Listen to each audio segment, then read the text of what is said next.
ঢাকা উত্তর সিটি কর্পোরেশনের মেয়র আতিকুল ইসলামের একান্ত সচিব ফরিদ উদ্দিন মেয়রের অনিয়ম ও দুর্নীতির পিছনে নাটের গুরু ছিলেন তিনি। তার নির্দেশে বিভিন্ন প্রোগ্রাম ও কর্মসূচির ব্যয় বাড়াতে ভুয়া ভাউচার তৈরি করা হতো। এসব প্রোগ্রামের টাকা কয়েক গুণ বাড়িয়ে কোটি কোটি টাকা হাতিয়ে নেওয়ার অভিযোগ রয়েছে। একই সঙ্গে কর্পোরেশনের বিটের কিছু সাংবাদিককে সুবিধা দিয়ে নিজস্ব বলয় তৈরি করে বিভিন্ন অনিয়ম দুর্নীতি করেছেন। সাবেক মেয়রের এই এপিএস এর বিরুদ্ধে রয়েছে এরকম বিস্তর অভিযোগ।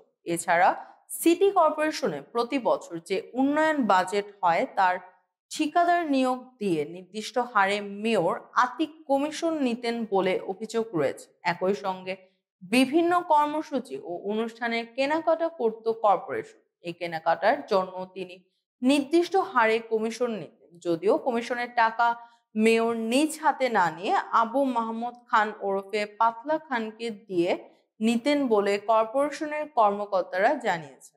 তারা বলেন মেয়রের ক্যাশিয়ার ছিলেন পাতলা খান, যত কমিশন ও দুর্নীতির টাকা সবই নিতেন তিনি। ফরিদ উদ্দিনের নিজস্ব প্রতিষ্ঠান বিডি ক্লিন এই প্রতিষ্ঠানকে দিয়ে খাল পরিষ্কার সহ বিভিন্ন নাম কাওয়াস্তে কাজের মাধ্যমে কয়েক কিস্তিতে সিটি কর্পোরেশন থেকে হাতিয়ে নিয়েছেন কোটি টাকা। এছাড়া বিভিন্ন গণমাধ্যমে কর্মরত সাংবাদিকরা যারা নিয়মিত মেয়র আতিকের অনুষ্ঠান কভার করে তারা তাদের নিয়ে একটি সিন্ডিকেট বলয় তৈরি করেছেন এই ফরিদ। এসব সাংবাদিকদের অনৈতিক সুবিধা দিয়েছেন মেয়র ও তার এপিএস ফরিদ।